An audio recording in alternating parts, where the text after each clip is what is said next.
Shalom Bapak Ibu Saudara, shalom. Shalom. Puji Tuhan, anugerah yang luar biasa yang Tuhan berikan dalam hidup kita sore hari ini. Kita bisa bersama-sama beribadah, menikmati hadirat Tuhan. Saya percaya ada kuasa di dalam setiap ibadah kita. Ada lawatan Tuhan terjadi dalam setiap pertemuan-pertemuan ibadah kita. Oleh sebab itu siapkan hati kita untuk menerima lawatan Tuhan. Mari kita berdoa bersama-sama. Terima kasih Tuhan, kami sungguh bersyukur sore hari ini. Kami diberikan kesempatan untuk menikmati hadirat-Mu, untuk menikmati firman-Mu Tuhan. Terima kasih dan kami siap meninggikan Engkau sore hari ini Tuhan.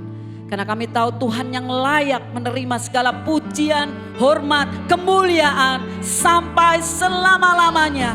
Terima kasih Tuhan, terima kasih Tuhan. Kami siap meninggikan Engkau.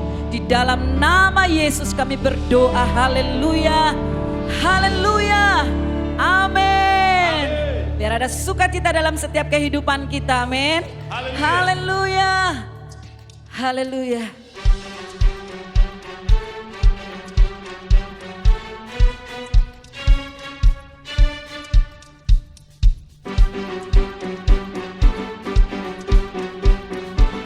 Mari sama-sama kita katakan. Dalam-Mu ku temukan sukacita. Dunia takkan sanggup untuk berikan. Segala belenggu pun digantikan selama ku ada di dalam-Mu. Kaulah sukacita, pengharapan dan kehidupan. Kau beri kekuatan, haleluya, bersukacita selamanya. Haleluya.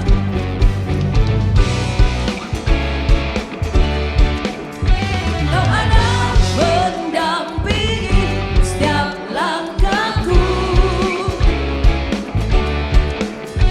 Berikan kekuatan dengan Roh-Mu. Janji-Mu yang telah menuliskan, ku punya rancangan yang indah. Katakan haleluya. Kaulah sukacita, pengharapan dan kehidupan. Kau beri kekuatan, haleluya, haleluya. Kaulah sukacita, pengharapan dan kehidupan. Kau beri kekuatan, haleluya, bersukacita selamanya. Percaya bahwa sukacita adalah kekuatan dalam hidup kita. Amin. Haleluya.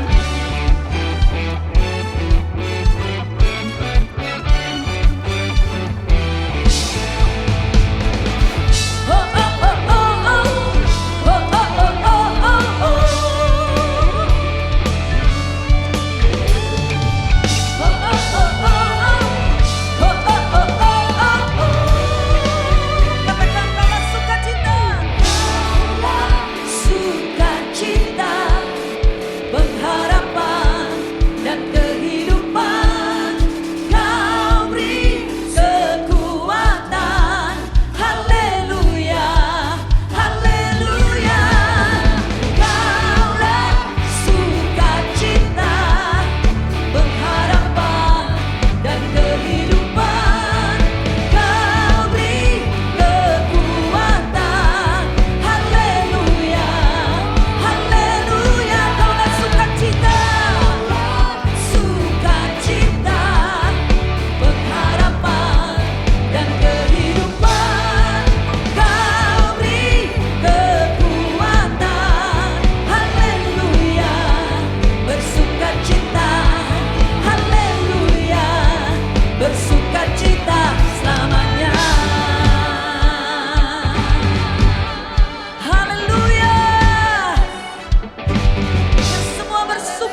Nama Yesus, nama di atas segala nama.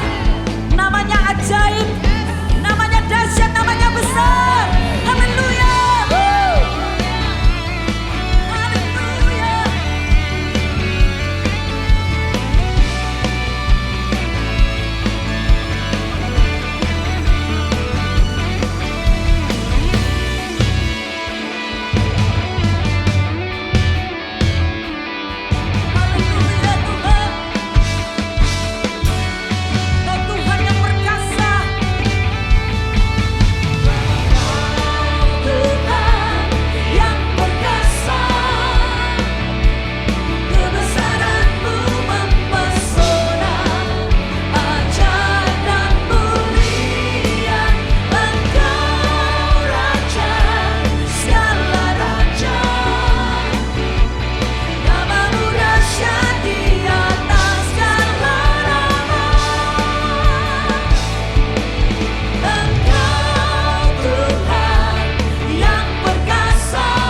Nama itu yang membebaskan kami.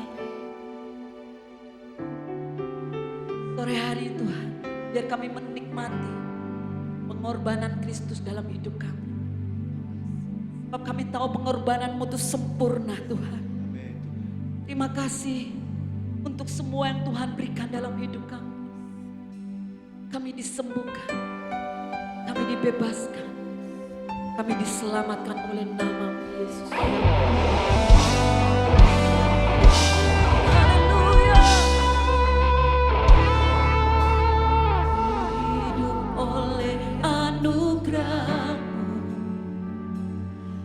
Terbaik ku terima darimu, rancangan-Mu indah bagiku, sebab ku hidup selalu di dalam-Mu. Tiada pernah ku meragukan bukti kasih dan karya salib-Mu. Kau telah mati gantikan hidupku, sebab itu ku selalu bersyukur. Kasih-Mu memulihkan hidupku, kuasa-Mu membangkitkan rohku.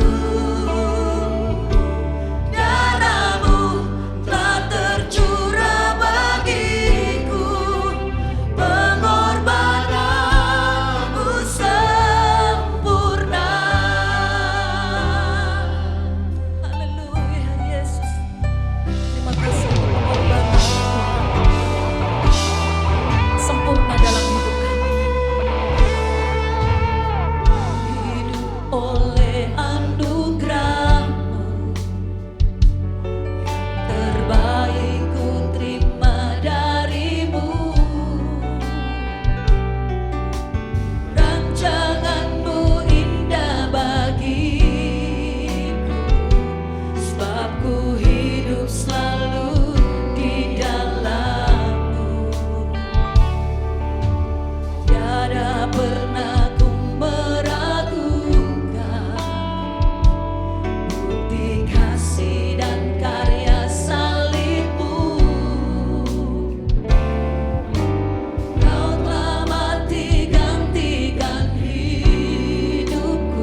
kasih Tuhan.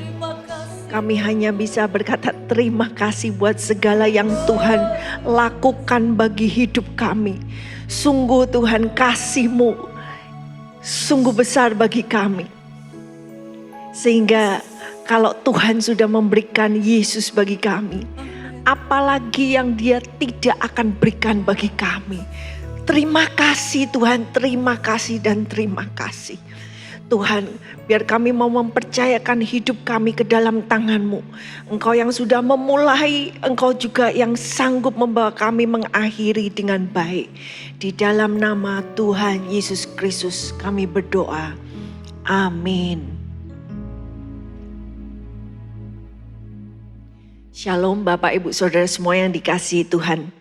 Sungguh Allah kita begitu baiknya, kebaikannya sudah ditunjukkan dengan semua yang Dia lakukan bagi hidup kita.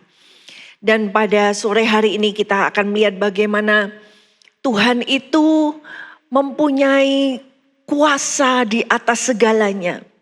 Dan Dia tidak meninggalkan kita. Dia tidak menciptakan kita lalu meninggalkan kita untuk berjalan sendiri.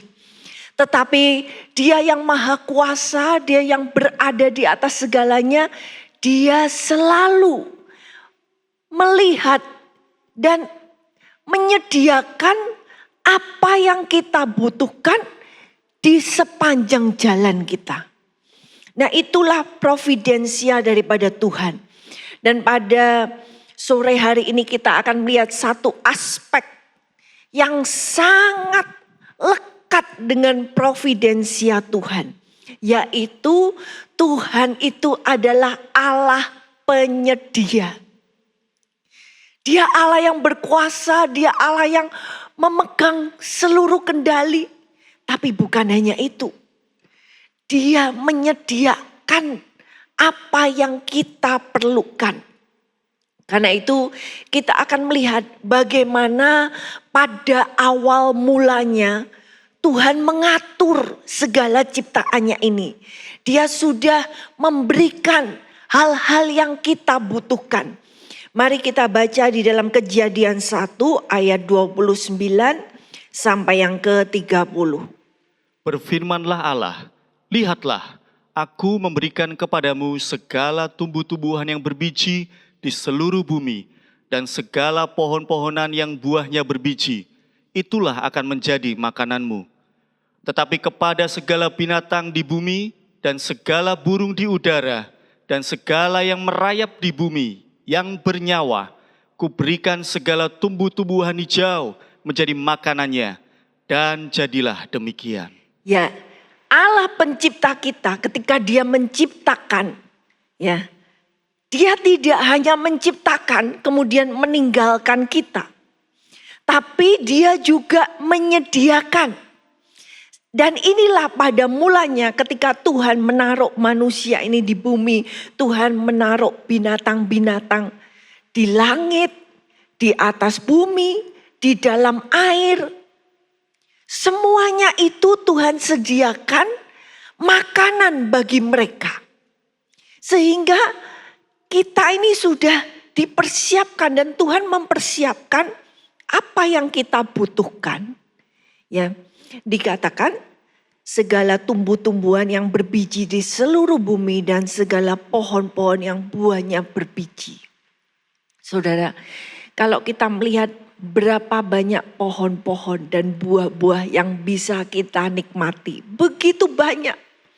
Ketika Tuhan menyediakan bagi kita, Tuhan itu bukan Allah yang menyediakan dengan pelit, saudara. Dia tidak menyediakan, oke, ini ya kamu makan Senin hari pertama sampai hari ke-7, ya udah 7 hari saja. Maka macam-macamnya ya sedikit aja, nggak perlu banyak-banyak. Tapi enggak, saudara, Tuhan Dia menyediakan begitu banyak berbagai macam pohon-pohonan, buah-buahan, tanaman-tanaman hijau. Begitu beragam yang Tuhan sediakan. Karena Dia Allah yang murah hati. Dan ini yang Tuhan berikan kepada kita pada mulanya ketika Dia menciptakan saudara dan saya. Dan bahkan pada waktu itu dunia yang diciptakan Tuhan, ketika Tuhan melihat, waduh, ini kok semua manusia kok pikirannya jahat, perbuatannya jahat, sampai Tuhan itu tidak bisa menemukan orang yang masih punya hati yang baik. Kecuali Nuh. Sehingga pada waktu itu Tuhan berkata, tidak bisa. Karena keinginan manusia jahat semuanya. Sehingga Tuhan memutuskan, oke, aku akan ambil Nuh. Dan satu keluarga ini akan selamat. Tetapi semua yang lain harus binasa karena kejahatan mereka. Dan pada waktu itu banjir yang besar itu menghabiskan semuanya. Sehingga manusia yang tertinggal hanya Nuh dan keluarganya. Waktu Nuh dan keluarganya turun dari kapal, ya, mereka mendapati sesuatu yang sudah habis semuanya. Mereka memulai sesuatu yang baru. Dan disitulah Nuh mendirikan mezbah bagi Tuhan. Dan ketika Nuh memberikan mezbah, persembahan bagi Tuhan, maka dikatakan Tuhan memberikan tanda perjanjian, pelangi. Nah, waktu itu Tuhan berkata, aku berjanji, aku tidak akan memusnahkan bumi lagi dengan air. Karena itu kita melihat bumi kita yang sekarang ini sudah ada terus. Tapi nanti pada akhir masa manusia di bumi, maka Tuhan akan datang membawa langit dan bumi yang baru. Nah, mari kita baca apa yang dikatakan Tuhan kepada Nuh sebagai perjanjian setelah air bah. Dari Kejadian 8 ayat yang ke-22. Selama bumi masih ada, takkan berhenti-henti musim menabur dan menuai, dingin dan panas, kemarau dan hujan, siang dan malam. Ya, karena itu ini yang Tuhan katakan kepada Nuh. Supaya manusia yang waktu itu, yaitu Nuh dan keluarganya, mengalami sesuatu kejadian yang luar biasa. Mereka dikuatkan oleh janji Tuhan untuk memulai, untuk berpegang kepada covenant perjanjian ini. Dan Tuhan berkata, selama bumi ada, musim-musim ini akan terus ada. Saudara, kalau musim ada, makanya itu berhubungan erat dengan masa menabur dan masa menuai. Kalau musimnya kacau, maka masa menabur dan menuai juga akan kacau. Siang dan malam terus ada. Ya, karena itu sebuah lagu him yang kita nyanyikan. Besar setiamu Allah Bapakku, tiada pertukaran bayangan. Kemudian kita menyanyikan bahwa musim panas, summer and winter, springtime and harvest. Semuanya itu dipelihara Tuhan terus ada. Supaya kita manusia bisa punya makanan untuk dimakan. Kalau musim-musim ini kacau, seperti kita lihat terakhir ini, karena kerusakan yang ada di bumi ini, seringkali musim-musimnya menjadi agak sedikit kacau. Tapi secara umum masih berjalan. Dan itu adalah bukti bahwa Allah masih menyediakan bagi manusia. Ketika ada musim menabur, ada menuai. Maka Tuhan juga menyediakan benih kepada manusia. Tuhan menyediakan makanan.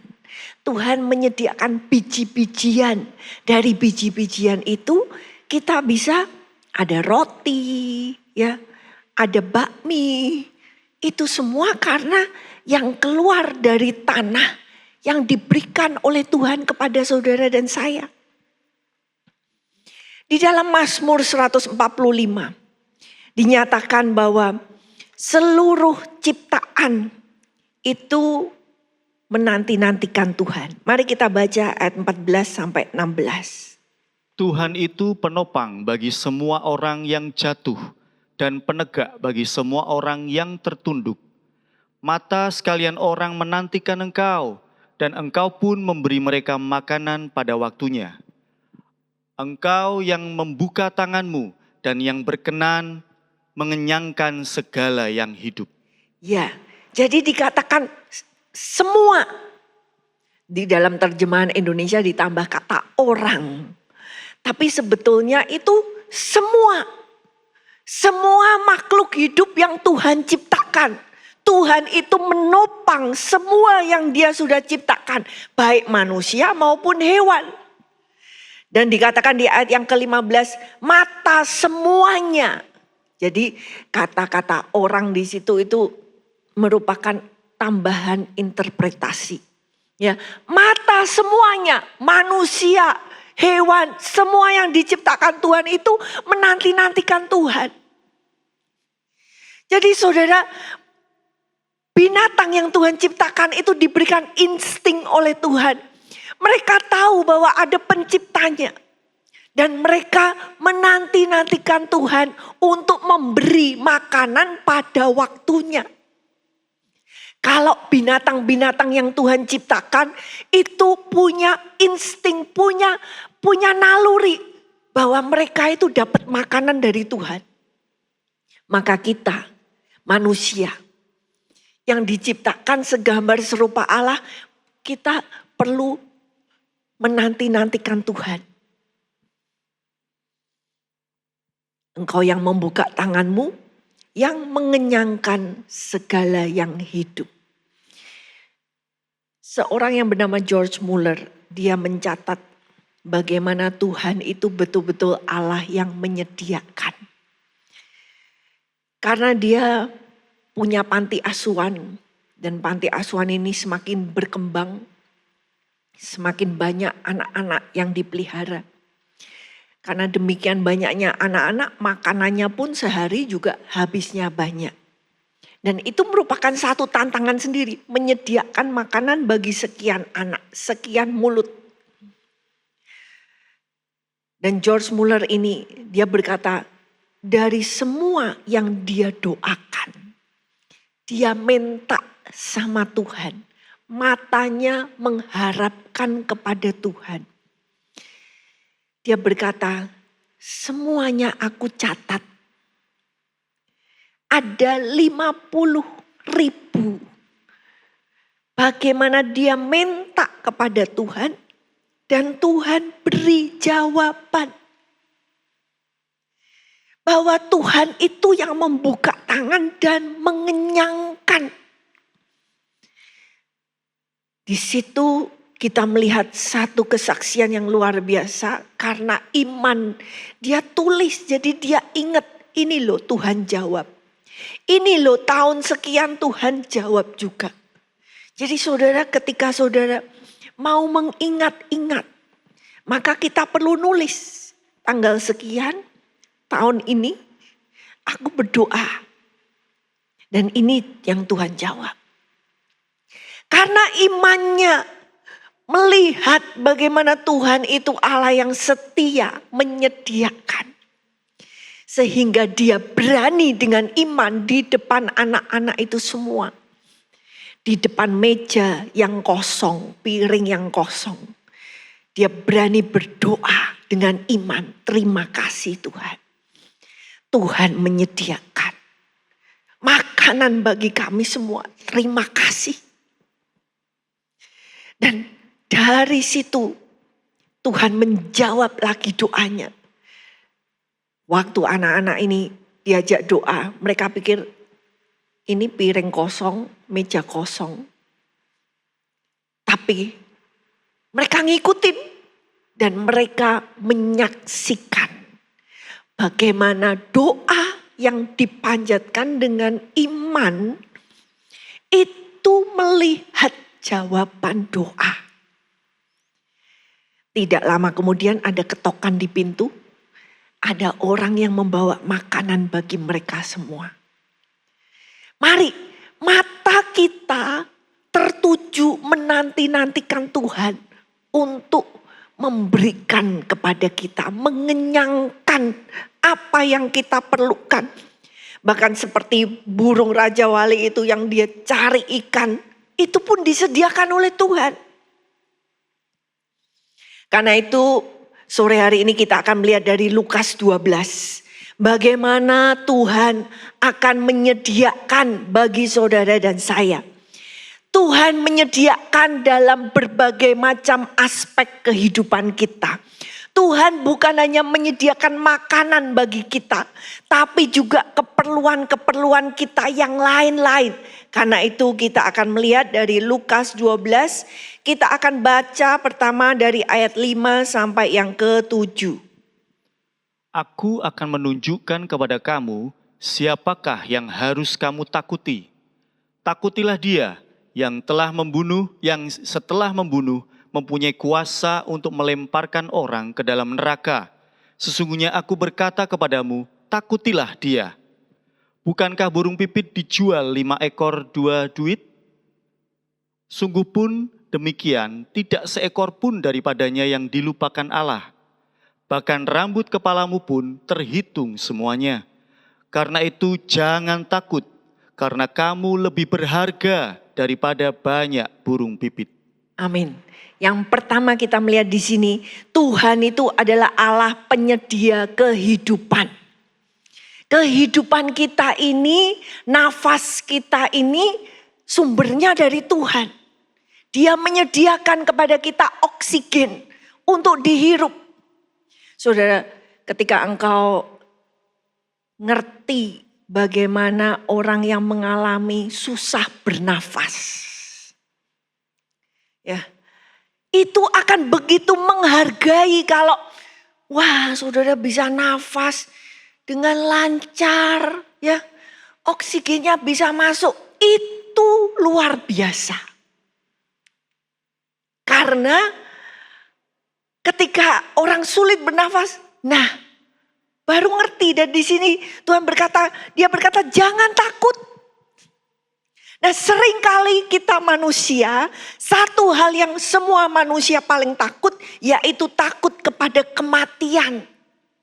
Tapi Tuhan berkata, apa yang terjadi di dunia ini, orang nakut-nakuti dengan kematian, itu biasanya mereka hanya bisa melakukan sampai kematian tubuh. Tidak bisa lebih dari itu. Kalau orangnya sudah mati mau diapain lagi? Mereka gak bisa ngapa-ngapain, habis sudah. Tapi Tuhan berkata, tapi kalau dengan Tuhan tidak habis di situ. Kematian itu bukan akhir di mata Tuhan. Tuhan berkata dia adalah yang berkuasa bukan hanya atas tubuh kita tetapi jiwa. Ya, Tuhan itu berkuasa atas tubuh dan jiwa. Kalau orang di dunia ini membunuh hanya membunuh tubuh. Tapi Tuhan, dia mampu, dia punya kuasa. Apakah orang ini akan selamat jiwanya atau jiwanya akan disiksa di neraka? Jadi Tuhan berkata justru kita harus takut kepada Tuhan yang punya kuasa atas jiwa. Saudara bisa bayangkan, jiwa itu emosi, perasaan, kehendak, ya, keinginan. Ketika seseorang jiwanya disiksa di neraka, maka seluruh jiwanya, perasaannya, wah kacau, enggak karu-karuan. Aduh kenapa ya aku begini. Emosinya, ya, keinginannya, dia selalu akan ingat di neraka itu, di tengah siksaan dia akan ingat, lu dulu kok aku kok gak mau balik kepada Tuhan. Oh waktu itu aku diajak untuk datang pada Tuhan, aku gak mau. Jadi pikiran-pikiran itu, perasaan-perasaan itu akan sangat menyiksa. Dan untuk kekal selama-lamanya terus. Saudara bayangkan orang yang overthinking. Ya. Tapi ini overthinkingnya dikali lipat 1000 kali lebih. Itulah penderitaan jiwa yang luar biasa. Yang akan terjadi ketika seseorang ada di dalam neraka. Dan itu Tuhan bilang, itu yang harus kita takut. Ternyata Tuhan itu punya kuasa atas jiwa kita, kehidupan kita. Dan karena itu Tuhan berkata, burung pipit. Ya, kita lihat banyak burung pipit. Ya. 5 ekor dijual 2 duit, 2 koin. 2 koin yang paling kecil. Dan walaupun burung ini murah, burung yang murahan, Tuhan berkata, tidak seekor pun dilupakan Allah. Tidak satu pun kelewatan di mata Tuhan. Sudah bisa bayangkan burung pipit di seluruh dunia ini ada berapa? Ya.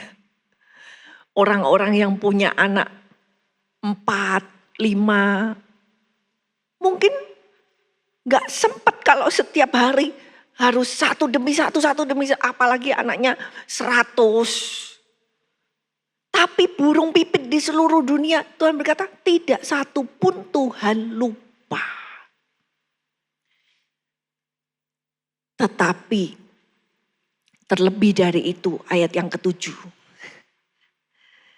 Kalau Tuhan tidak lupa burung pipit kepada saudara dan saya, rambut kepala kita semuanya Tuhan tahu jumlahnya.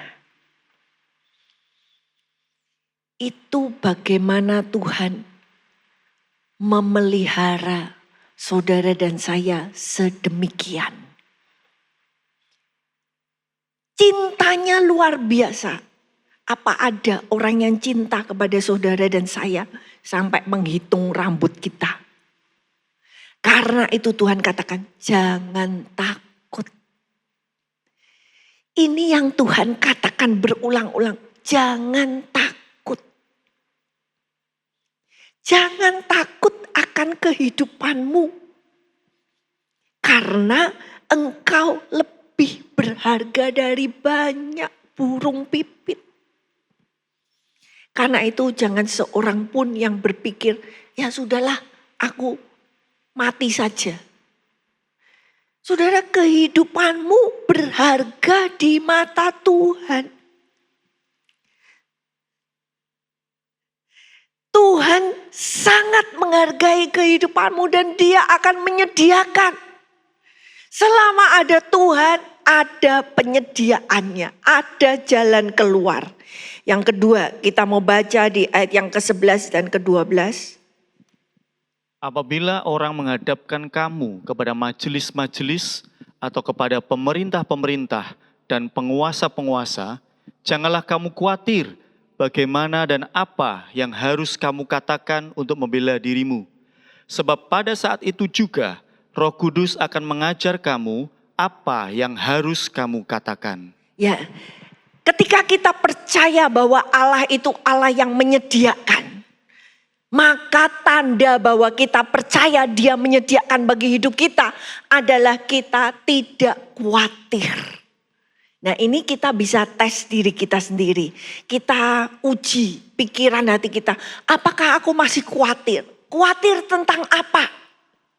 Ya, di sini dikatakan janganlah kamu khawatir. Karena Tuhan akan menyediakan bukan hanya kehidupanmu, tapi juga Tuhan akan menyediakan pembelaan bagimu. Ketika engkau mengalami aniaya, engkau mengalami masalah, engkau menghadapi orang-orang yang bangkit terhadap engkau, Tuhan berkata jangan khawatir. Ternyata penyediaan Tuhan bukan hanya masalah makan dan minum, tapi Tuhan menyediakan bahkan kata-kata. Sepanjang kita mau mempersilahkan Roh Kudus, tolong aku Roh Kudus. Apa yang harus aku katakan? Aku gak mau ngomong sembarangan. Biar apa yang keluar dari mulutku ini adalah tuntunan Tuhan. Maka Tuhan berkata, kamu jangan khawatir. Aku akan memberikan Roh Kudus yang akan mengajari kamu setiap kata yang kamu harus katakan. Walaupun kamu bukan pengacara, walaupun kamu bukan orang yang hebat dalam hukum, dalam pengetahuan, dalam pembelaan, tapi Roh Kudus akan diberikan Tuhan bahkan untuk setiap perkataan yang harus engkau katakan. Kadang-kadang Bapak Ibu Saudara di dalam situasi-situasi tertentu, kata-kata saudara dan saya itu menentukan hidup dan mati kita, betul? Ada orang-orang yang berada di dalam situasi-situasi yang sulit, di mana mereka kadang diperhadapkan oleh, oke, kamu hanya mengatakan saja, kamu menyangkali Yesus, kamu akan bebas. Nyawamu akan selamat. Kata-kata itu ternyata begitu luar biasa. Ada seorang wanita yang dipenjarakan karena Yesus. Dan dia berkata, saya itu bukan meninggalkan sesuatu yang lain. Tapi saya memang dari dulu itu, saya percaya Yesus. Dan dia dengan begitu keyakinannya, begitu imannya, dia berkata, aku tetap pegang imanku. Gak mungkin aku tinggalkan Yesus. Sampai yang terjadi yang menawan dia pun akhirnya nyuruh dia pergi. Tuhan sanggup mengerjakan hal-hal yang di luar pikiran kita. Yang ketiga, penyediaan Tuhan itu terjadi kalau kita mau bersandar bukan kepada diri kita sendiri. Mari kita baca ayat 19 sampai 21. Sesudah itu aku akan berkata kepada jiwaku, jiwaku, ada padamu banyak barang, tertimbun untuk bertahun-tahun lamanya. Beristirahatlah, makanlah, minumlah, dan bersenang-senanglah.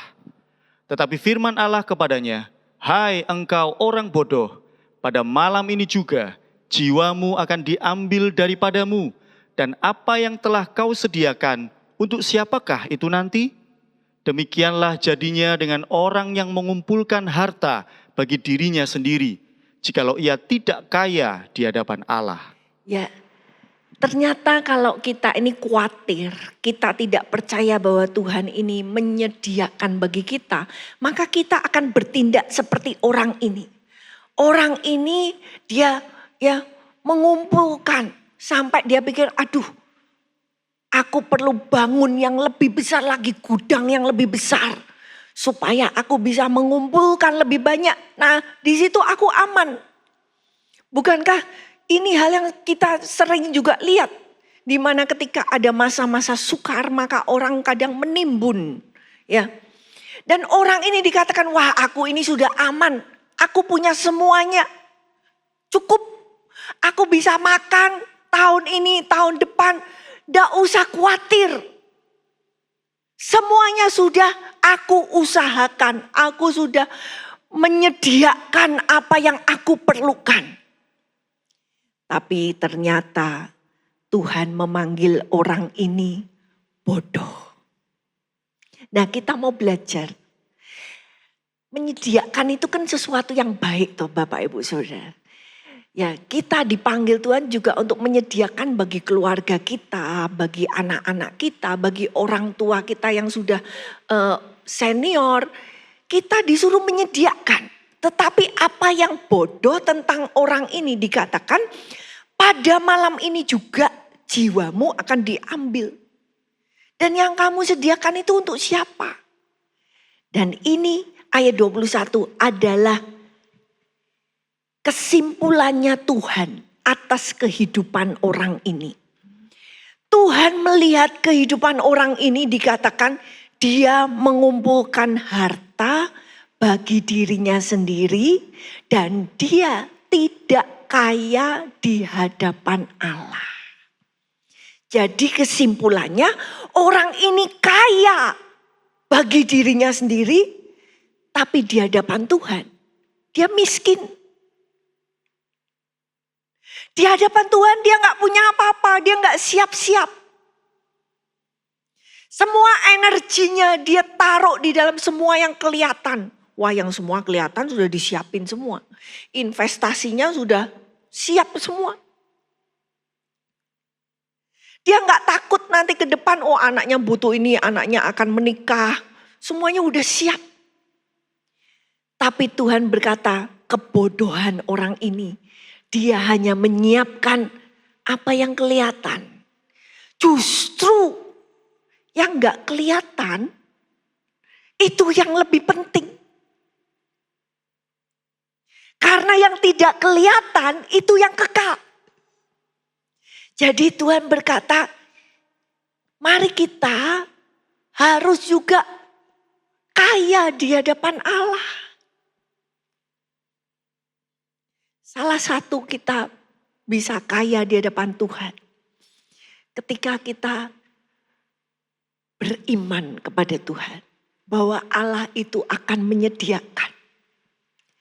Kita tidak khawatir karena kita melihat janji-janji Tuhan. Kita percaya janjinya bagi hidup kita. Ini Bapak Ibu Saudara yang Tuhan katakan. Itu dalam segala segi kehidupan kita. Mungkin saudara, engkau memerlukan teman. Ya, mungkin Anda pergi ke sekolah, kuliah di tempat yang baru, di kota yang baru. Saudara perlu teman-teman yang baik. Mintalah kepada Allah yang menyediakan. Teman-teman yang baik itu dari Tuhan. Mungkin engkau yang single, kau perlu jodoh, gak bisa sendirian. Mintalah kepada Tuhan. Dalam segala perkara kehidupan kita, ketika kita berjalan dengan iman, Tuhan, Engkau yang menyediakan. Tunjukkan jalanmu Tuhan. Di situ kita mulai menabur iman yang kaya di hadapan Tuhan. Kita taruh semua janji-janji Tuhan di dalam jiwa kita. Supaya kita kaya. Janji-janjinya ada semua dalam hidup kita. Karena itu banyak orang juga seringkali suka baca buku-buku. Mungkin buku-buku yang baik Bapak Ibu Saudara. Tapi mereka menaruh Alkitab sebagai bacaan buku yang kesekian. Oh, Alkitab kan aku sudah tahu, aku sudah pernah baca. Nggak perlu lagi diulang-ulang terlalu banyak. Aku baca buku-buku yang lain. Saya kalau masuk ke perpustakaan sudah, saya senang sekali. Ya, wah lihat buku-buku ini, kepengennya semuanya mau tak baca. Wah diambil-ambil buku-buku mau dibaca semua. Tapi Tuhan menyadarkan, nomor satu kita harus ngerti firman-Nya Tuhan. Ini yang prioritas. Ketika firman ini ada di dalam hidup saudara dan saya, maka kita akan kaya di hadapan Tuhan. Karena itu jangan bersandar kepada kemampuan kita untuk menyediakan bagi diri kita sendiri. Kita merasa cukup. Tidak perlu Tuhan, aku tidak perlu firman, aku sudah bisa berusaha, uangku sudah banyak. Aku sudah tercukupi. Tuhan berkata, no, justru kita perlu kaya di hadapan Tuhan dengan firman-Nya. Yang berikutnya kita lihat bagaimana Tuhan akan berjanji menyediakan kebutuhan sehari-hari. Mari kita baca pertama di dalam Lukas 12, 22 sampai 24. Yesus berkata kepada murid-muridnya, "Karena itu aku berkata kepadamu, janganlah khawatir akan hidupmu, akan apa yang hendak kamu makan, dan janganlah khawatir pula akan tubuhmu, akan apa yang hendak kamu pakai. Sebab hidup itu lebih penting daripada makanan, dan tubuh itu lebih penting daripada pakaian. Perhatikanlah burung-burung gagak yang tidak menabur dan tidak menuai, dan tidak mempunyai gudang atau lumbung. Namun demikian diberi makan oleh Allah. Betapa jauhnya kamu melebihi burung-burung itu. Ya, di sini Allah penyedia berjanji kepada saudara dan saya. Dan dia berkata kembali, jangan khawatir. Jangan khawatir. Mari Bapak Ibu Saudara, ketika kita menemukan diri kita dalam kekhawatiran, mari kita kembali kepada Tuhan.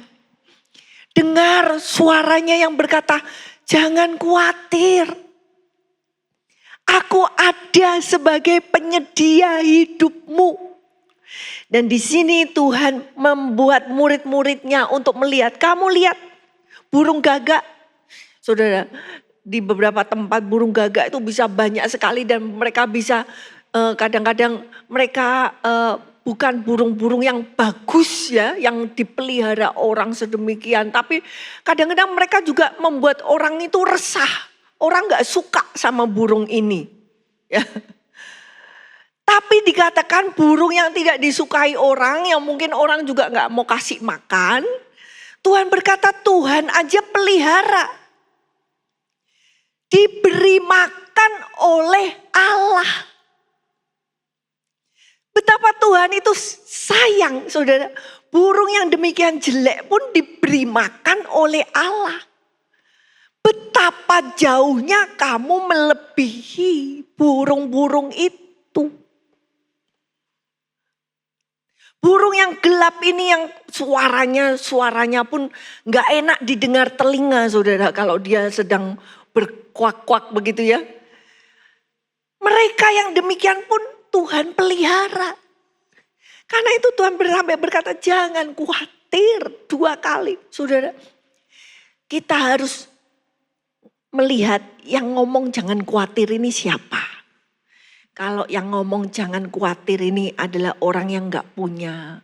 Kemudian ngomong kepada kita jangan khawatir. Nah kita pikir ya kamu ngomong gitu. Kamu bisa tolong saya apa? Kamu gak bisa nolong saya. Tapi kita perlu mendengar janji Tuhan ini. Kita perlu percaya karena kita tahu siapa yang berbicara. Kalau kita ngerti yang bicara ini adalah pencipta.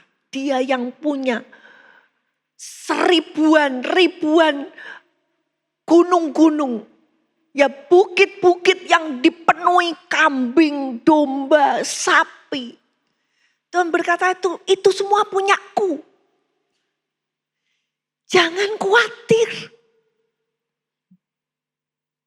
Dan dia lanjutkan satu perbandingan yang luar biasa dari ayat 27-28. Perhatikanlah bunga bakung yang tidak memintal dan tidak menenun. Namun aku berkata kepadamu, Salomo dalam segala kemegahannya pun tidak berpakaian seindah salah satu dari bunga itu. Jadi, jika rumput di ladang yang hari ini ada dan besok dibuang ke dalam api, demikian didandani Allah, terlebih lagi kamu, hai orang yang kurang percaya. Ya, Tuhan berkata, Salomo kamu tahu kan? Raja yang terhebat, raja yang paling kaya. Karena perak saja udah gak dihitung. Saking banyaknya perak itu gak dihitung. Padahal sebelumnya perak itu merupakan mata uang. Jadi begitu megahnya kehebatan Salomo. Tapi Tuhan berkata itu loh raja yang paling hebat, paling kaya. Dia bisa beli pakaian yang bagus-bagus. Mungkin kalau sekarang juta-jutaan pakaiannya. Tapi Tuhan berkata, coba kamu lihat pakaiannya Salomo dibandingkan dengan bunga lili. Saudara tahu bunga ini? Kalau saudara pegang, itu teksturnya itu halus. Bahkan bisa dikatakan hampir seperti bludru. Dan baunya luar biasa semerbak. Ya. Dan ini salah satu bunga yang cukup mahal. Dan Tuhan berkata, Salomo itu pakaiannya dibandingkan sama bunga ini kalah. Kenapa? Bunga ini cuma berapa hari hidup, habis itu mati. Dia aja punya tekstur yang demikian indah, wangi yang demikian semerbak. Walaupun hidupnya tidak sampai 1 minggu. Sangat singkat. Karena itu Tuhan berkata, kalau Tuhan mendandani bunga yang hidupnya begitu singkat. Bunga yang tidak ada roh diciptakan serupa segambar dengan Allah. Besok kalau sudah layu, ya dibuang. Begitu cepatnya dia pergi ke tong sampah. Apalagi kamu akan didandani oleh Allah. Saudara, Tuhan ini begitu luar biasanya. Kalau saudara punya anak pun saudara menyediakan baju yang baik bagi anakmu. Apalagi Tuhan. Kalau engkau percaya Tuhan itu Bapakmu yang di surga, engkau bukan anak yatim piatu. Engkau punya Bapa yang di surga, maka Tuhan itu dikatakan akan mendandani kamu. Demikian kasihnya yang luar biasa besar. Karena itu, karena semua janji-janji Tuhan ini Tuhan menganjurkan kepada kita. Karena itu cari ini yang nomor 1. Mari baca ayat 29 sampai 32. Jadi, janganlah kamu mempersoalkan apa yang akan kamu makan atau apa yang akan kamu minum, dan janganlah cemas hatimu. Semua itu dicari bangsa-bangsa di dunia yang tidak mengenal Allah. Akan tetapi Bapamu tahu bahwa kamu memang memerlukan semuanya itu. Tetapi carilah kerajaannya, maka semuanya itu akan ditambahkan juga kepadamu. Janganlah takut, hai kamu kawanan kecil, karena Bapamu telah berkenan memberikan kamu kerajaan itu. Kita melihat di sini satu janji Tuhan yang luar biasa hebat. Allah penyedia, bukan hanya menyediakan saudara kebutuhanmu di bumi, tapi Dia menyediakan kerajaan. Dia berkenan memberi kamu kerajaan surga itu. Wow, Tuhan Allah kita penyedia. Dan dikatakan, Tuhan berkata janganlah cemas hatimu. Ini dikatakan jangan hatimu itu penuh dengan keraguan-raguan, kekhawatiran. Masa iya ya? Gimana kalau besok gak bisa bayar? Gimana kalau besok gak bisa makan? Dikatakan Tuhan berkata jangan cemas, jangan ragu-ragu. Karena Bapakmu tahu. Nah ini yang saudara dan saya perlu resapi. Saudara, kita perlu berjalan dengan Tuhan seperti seorang anak berjalan dengan Bapa. Ketika engkau berjalan bukan sebagai anak yatim piatu, maka engkau tahu Bapakmu pasti akan mencukupi. Apakah sikap hati kita itu sikap seorang anak yatim piatu? Kita berusaha mencukupi semua kebutuhan kita sehingga anak kita tidak percaya. Ada Bapak yang mencukupi kita. Dikatakan Bapakmu ngerti apa yang kamu perlukan sekecil-kecilnya. Bapakmu tahu. Karena itu carilah kerajaannya maka semuanya akan ditambahkan kepadamu. Siapa yang berani membuktikan bahwa kebenaran firman Tuhan ini akan ya dan amin. Kalau saudara dan saya berani taruh iman, carilah kerajaannya. Cari dulu kerajaannya. Apakah Tuhan menjadi raja? Apakah kita sudah taat 100% kepada semua yang Tuhan mau dalam hidup kita? Apakah kita sudah taat? Itu namanya dia sebagai raja. Apakah kita sudah melakukan semua keinginan Tuhan dalam hidup kita?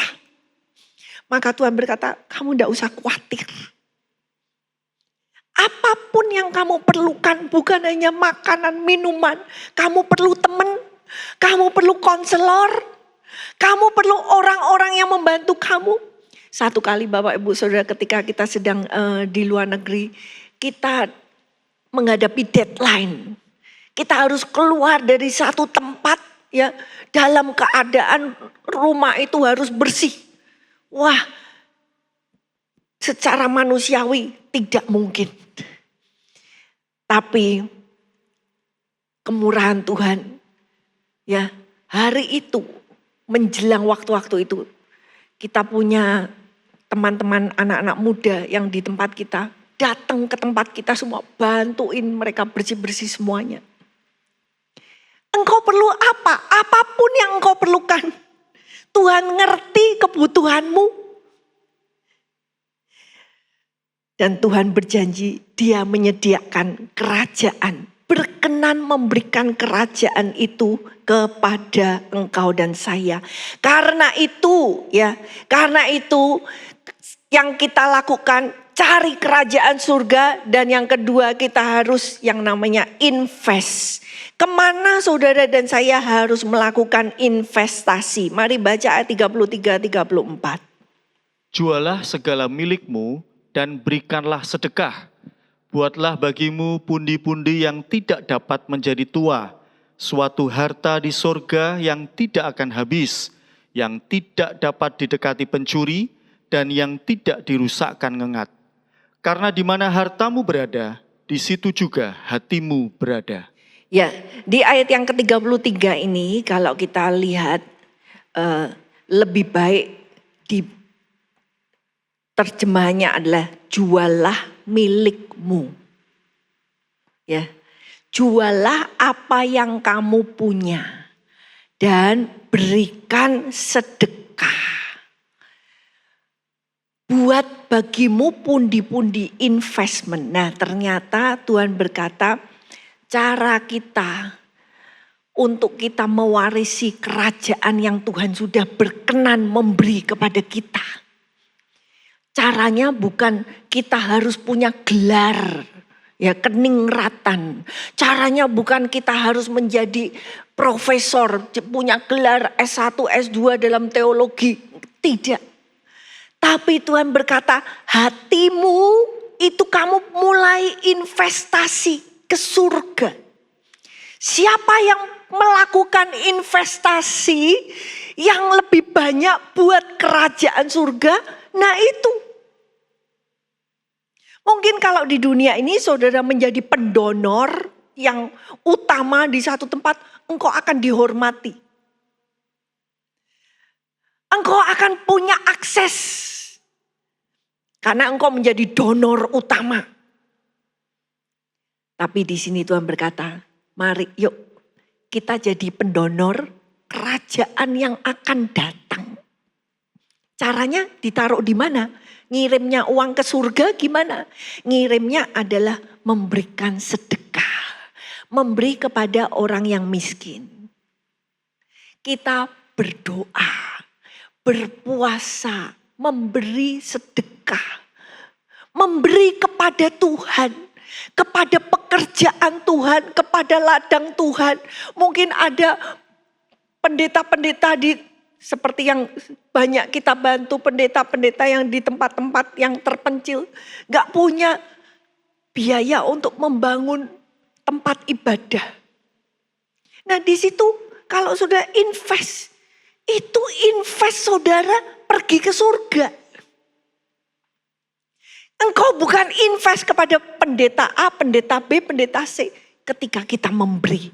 Tuhan, aku memberi kepada Tuhan. Aku mau invest ini untuk surga. Maka engkau nanti akan menerima kerajaan di sana dengan investasimu yang sudah besar.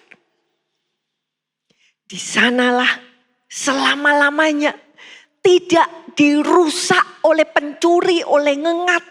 Investasi yang teraman. Dan investasi yang kekal selama-lamanya.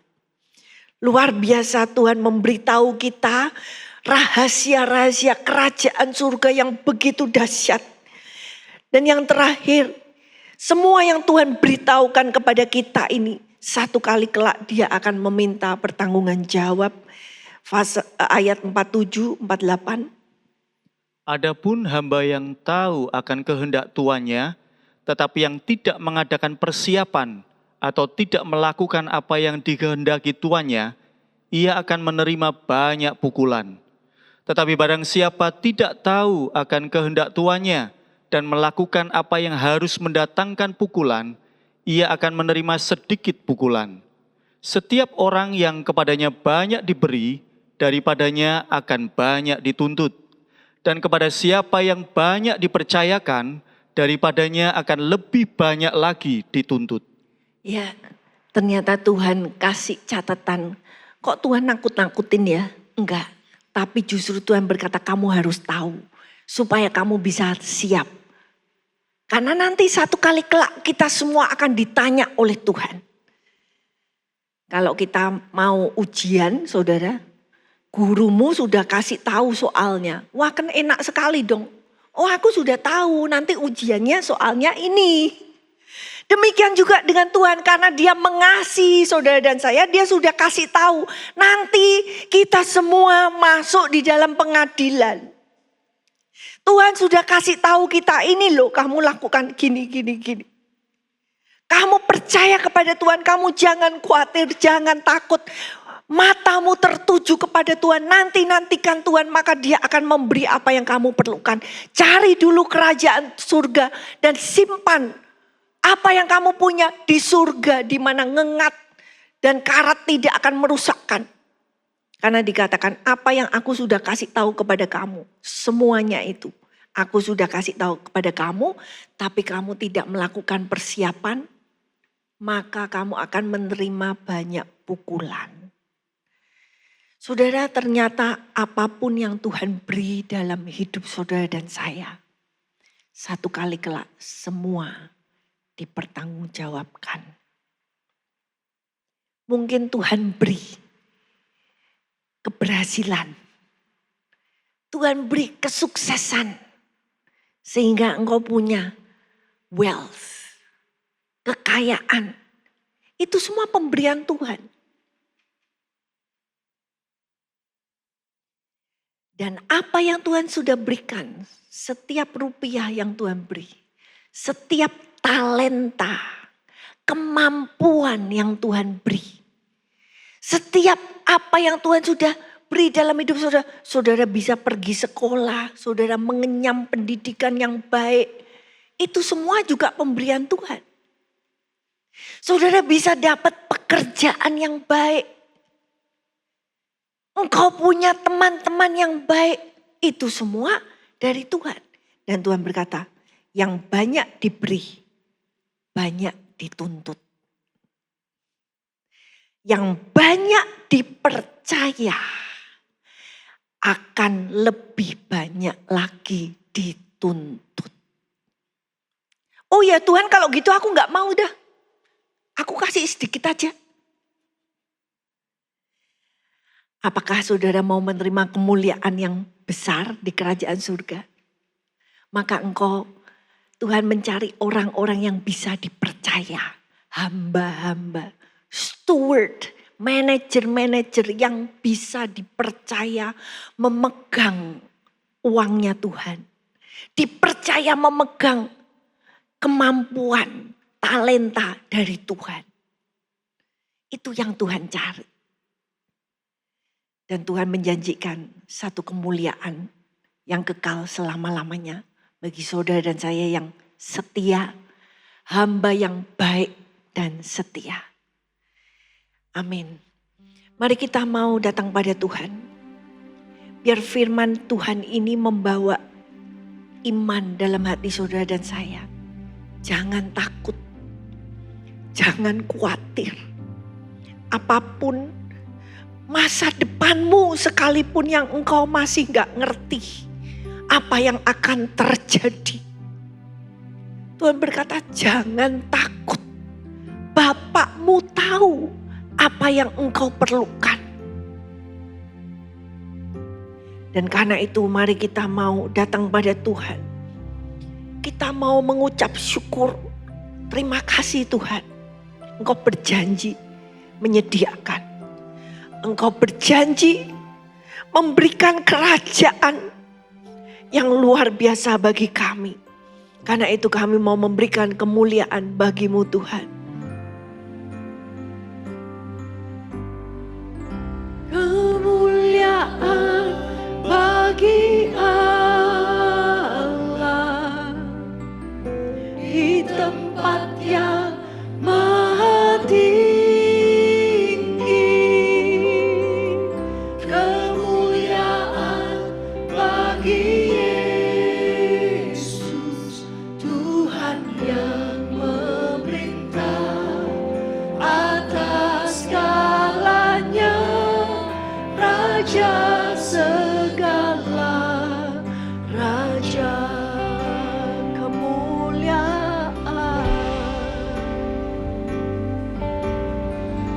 Kemuliaan bagi Allah di tempat yang maha tinggi. Kemuliaan bagi Yesus, Tuhan yang memerintah atas segalanya, Raja segala raja. Mari kita katakan lagi kemuliaan bagimu. Bagi Allah di tempat yang maha tinggi. Kemuliaan bagi Yesus, Tuhan yang memerintah atas segalanya, Raja segala raja. Biar kita ketika kita menyanyikan lagu ini Bapak Ibu Saudara, kita mau percaya Tuhan kita maha mulia. Tuhan kita mempunyai segalanya. Dan Dia berjanji memelihara engkau. Kalau Dia pelihara burung pipit, Dia pelihara burung gagak, Dia pelihara bunga-bunga, diberikan sesuatu yang begitu indah, apalagi engkau dan saya, kata Tuhan. Betapa Tuhan mengasihimu dan Dia akan memelihara, menyediakan semua yang engkau perlukan. Karena itu mari mengucap syukur, katakan kemuliaan. Kemuliaan bagi Allah di tempat yang maha tinggi. Kemuliaan bagi Yesus, Tuhan yang memerintah atas segalanya, Raja segala raja. Mari puji Dia, kemuliaan.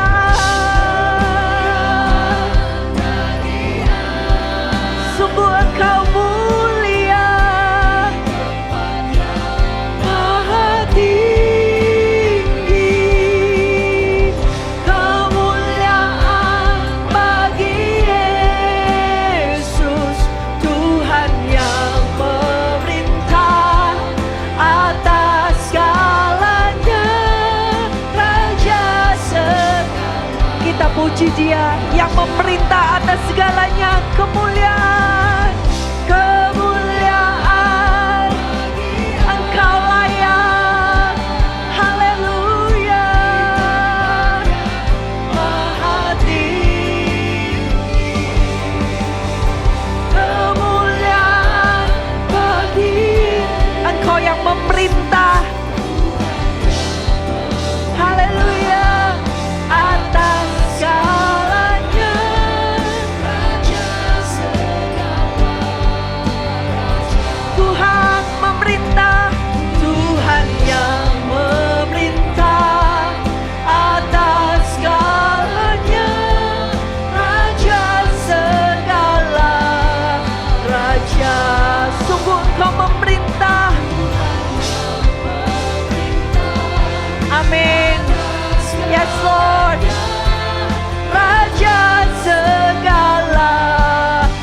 raja. Kami tinggikan, Engkau memerintah, Engkau berkuasa. Haleluya. Tuhan kami besar, Tuhan kami ajaib, Tuhan kami kaya. Haleluya, haleluya. Terima kasih, terima kasih. Haleluya, haleluya, haleluya. Terima kasih, terima kasih. Haleluya.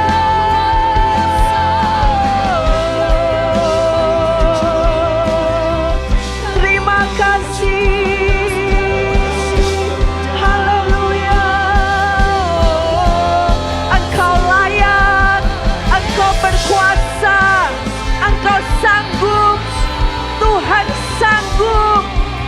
Haleluya. Engkau sanggup. Haleluya. Yesus sanggup. Haleluya.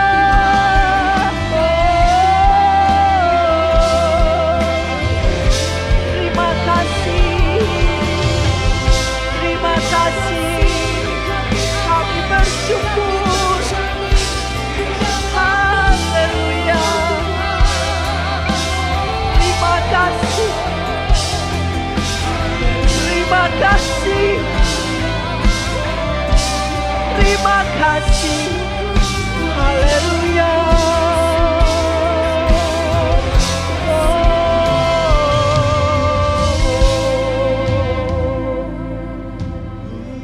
Kami mengucap syukur. Kami hanya bisa berkata terima kasih. Karena sungguh Engkau menyediakan bagi kami. Di setiap saat kami membutuhkan. Engkau Bapa yang tahu, Bapa yang mengasihi. Dan Engkau Bapa yang menyediakan apapun yang kami perlukan. Dan Bapa saat ini bagi kami, bagi orang-orang yang saat ini membutuhkan damai dari Tuhan. Biar Tuhan terobosi hati dan pikiran. Tuhan pulihkan jiwa-jiwa. Tuhan pulihkan pikiran, perasaan, emosi. Tuhan pulihkan mereka yang memerlukan ketenangan dalam hati mereka. Damai sejahtera Tuhan saat ini biar itu mengalir memenuhi kami. Tidak ada lagi kekhawatiran, ketakutan, keraguan-raguan. Tapi Tuhan memberikan janji-janji yang sanggup kami percaya. Dan kami juga berdoa Tuhan bagi mereka yang saat ini bahkan membutuhkan keperluan makan dan minum. Oh Tuhan, biar saat ini Engkau pakai Tuhan gerejamu, pakai anak-anakmu menjadi kepanjangan tangan Tuhan. Menjadi kaki Tuhan yang bergerak, memberikan, menginvestasikan bagi kerajaan surga. Terima kasih Tuhan, terima kasih. Biar firman-Mu ini Tuhan menjadi sesuatu yang kami akan pegang dan kami lakukan. Maka Engkau akan membuktikan bahwa Engkau yang berkata, cari dahulu kerajaan-Ku. Maka semuanya akan diberikan kepadamu.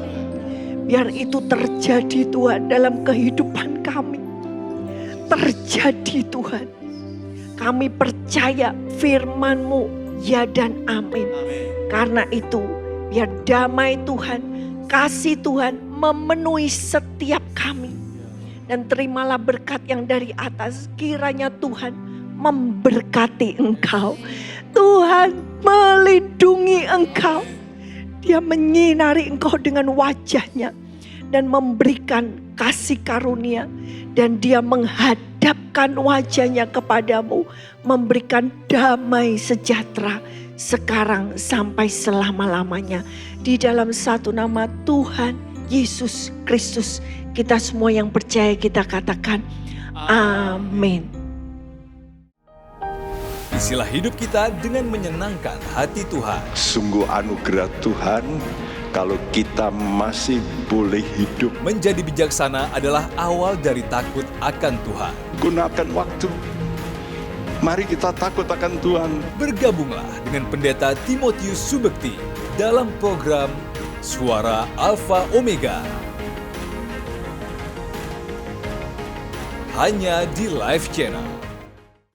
Penyaluran kolekte maupun persembahan lainnya dapat dilakukan melalui transfer ke nomor rekening gereja dengan nomor 009 707 2071 atas nama Megawati dan Lee Irwande atau dengan scan QR Code berikut ini.